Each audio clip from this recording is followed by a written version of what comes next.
अस्सलाम वालेकुम, this is doctor Babar अमान। तो आज हम बात करेंगे इथेरोस्क्लेरोसिस के बारे में। कॉमन मैन की लैंग्वेज में इथेरोस्क्लेरोसिस को ब्लॉकेज या स्टेनोसिस कहा जाता है। तो आज के इस वीडियो में हम बात करेंगे कि इथेरोस्क्लेरोसिस क्या है, इथेरोस्क्लेरोसिस कैसे बनती है और इसमें तकलीफ क्या होती है और इससे हम बच कैसे सकते हैं या प्रिवेंट कैसे कर सकते हैं। इथेरोस्क्लेरोसिस जानने के लिए सबसे पहले हमें वेजल्स का पता होना चाहिए, यानी नसों का पता होना चाहिए। एक नस के अंदर जनरली 3 लेयर्स होती हैं। जो सबसे ऊपर वाली लेयर होती है उसे ट्यूनिका एडवेंटिशिया कहा जाता है, और जो दूसरे नंबर पे लेयर होती है बीच में उसे ट्यूनिका मीडिया कहा जाता है, और जो सबसे मोस्ट इनर लेयर होती है अंदर वाली लेयर को ट्यूनिका इंटीमा कहा जाता है। इन तीनों में सबसे जो इम्पोर्टेंट लेयर होती है वो होती है ट्यूनिका इंटीमा। ये एक थिन लेयर से बनी होती है जिसे एंडोथीलियम कहा जाता है। जब तक एंडोथीलियम सही होती है खून अंदर क्लॉट नहीं होता। जैसे ही एंडोथीलियम के अंदर कहीं ब्रीच आ जाए या इंजरी हो जाए वहाँ क्लॉट बनना शुरू हो जाता है। इसलिए intima is very important layer because खून इसके अंदर स्मूथली बहता रहता है। एंडोथेलियम के इसके अलावा भी और फंक्शंस होते हैं, लाइक एंडोथेलियम वस्कुलर टोन को बेहतर करता है, जैसे वेजल्स कॉन्ट्रैक्ट और रिलैक्स सही से हो पाएं, और इसके अलावा एंडोथेलियम नई वेजल्स बनाने में भी मदद करती है, इसे हम एंजियोजेनेसिस कहते हैं। अगर बॉडी में कहीं भी क्लॉट बन रहा हो तो उसको भी घुलाने के लिए, फिब्रोनोलाइसिस करने के लिए एंडोथेलियम बहुत काम आती है। साथ में अगर बॉडी में कहीं भी कट आ जाए तो वहाँ पे भी खून को रोकने के लिए एंडोथेलियम काम करती है। एंडोथेलियम एक बहुत इंपॉर्टेंट फैक्टर है आपकी नॉर्मल वेजल्स के फंक्शन के लिए।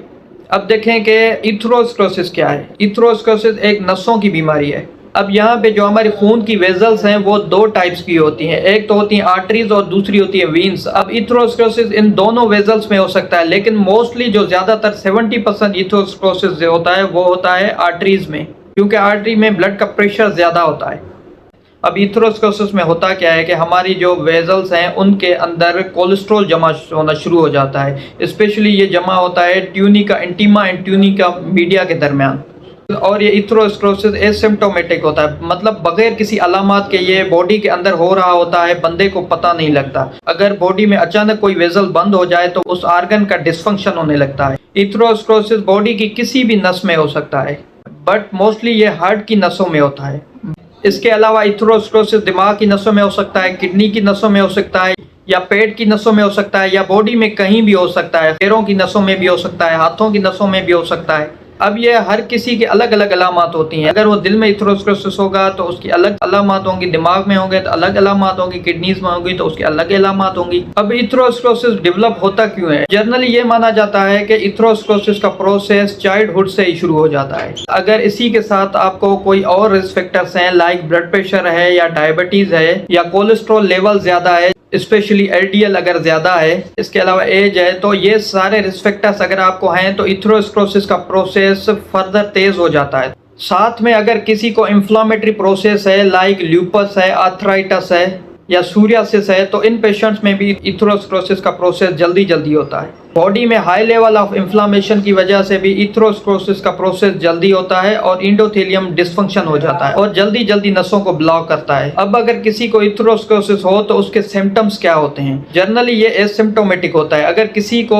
50% तक भी इथेरोस्क्लेरोसिस का प्रोसेस हो गया होता है तो उसको पता नहीं लगता, वो बिल्कुल एसिम्प्टोमेटिक होता है, उसकी कोई अलामत नहीं होती। अगर वो 50% से ज़्यादा होगा तो उसकी अलामत आहिस्ता आहिस्ता ज़ाहिर होना शुरू होगी। मिसाल के तौर पर अगर किसी की आर्टरीज 50% से ज़्यादा ब्लॉक हो गई हैं तो वो जब काम करेगा, जब ब्रिस्क एक्सरसाइज करेगा, ज़्यादा हेवी एक्सरसाइज करेगा तो उसके सीने पे वजन महसूस होगा, तो वो ज़्यादा काम नहीं कर पाएगा। अगर किसी बंदे का 70% स्टेनोसिस हो जाता है, ब्लॉकेज हो जाता है, तो उसको मॉडरेट ब्लॉकेज कहा जाता है। तो वो बंदा जब भी रूटीन एक्टिविटी करेगा उसको सीने में दर्द महसूस होगा। और अगर किसी का 90% ब्लॉक हो जाता है तो उसको सीवियर स्टेनोसिस या सीवियर ब्लॉकेज कहा जाता है।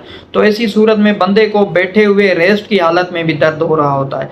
अगर किसी बंदे की 100% दिल की नस बंद हो जाए तो उसको हम हार्ट अटैक कहते हैं। सिमिलरली अगर ब्रेन की इसी तरह अगर किसी की 50% बंद हो तो उसको चलने फिरने से वर्टाइगो होता है। अगर 70% से बंद हो तो उसको फालेज का अटैक आ सकता है। अगर 90% ब्लॉक हो जाए तो उसको कभी भी फालेज हो सकता है। अगर 100% बंद हो जाए तो उसको फालेज हो जाता है। इसी तरह अगर आंखों की नसों में इथेरोस्क्लेरोसिस हो जाए, ब्लॉकेज हो जाए, तो बंदे की रोशनी चली जाती है। और अगर किडनीज की नसों में इथेरोस्क्लेरोसिस हो जाए, ब्लॉकेज हो जाए, तो उस पेशेंट का ब्लड प्रेशर बहुत फ्लक्चुएट करता है, उसका ब्लड प्रेशर नॉर्मल नहीं हो पाता। और इसी तरह अगर किसी के पेट की नसों में इथेरोस्क्लेरोसिस हो जाए, ब्लॉकेज हो जाए, तो उसको शदीद पेट का दर्द शुरू हो जाता है।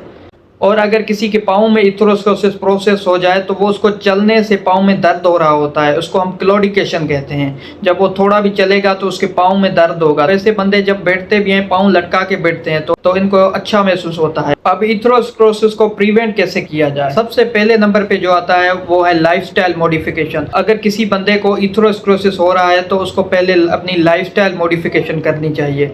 फिर उसके बाद सेकेंडरी आ जाता है फार्माकोलॉजिकल थेरेपी। इस वीडियो में मैं बताऊंगा कि प्रिवेंट कैसे किया जाए इथेरोस्क्लेरोसिस को। अगर किसी भी बंदे को रिस्क फैक्टर्स हैं, लाइक उसकी एज ज़्यादा बड़ी है या उसकी फैमिली हिस्ट्री में इथेरोस्क्लेरोसिस का पहले मसला है या उसका हाइपरटेंशन है या डायबिटीज़ है, तो सबसे पहले तो ऐसे बंदों को अपना वेट कम रखना होता है। उसके अलावा अगर वो स्मोकिंग कर रहे हैं तो स्मोकिंग छोड़ दें। रेगुलर एक्सरसाइज करनी होती है, हफ्ते में 45 मिनट लाजमी एक्सरसाइज करनी होती है।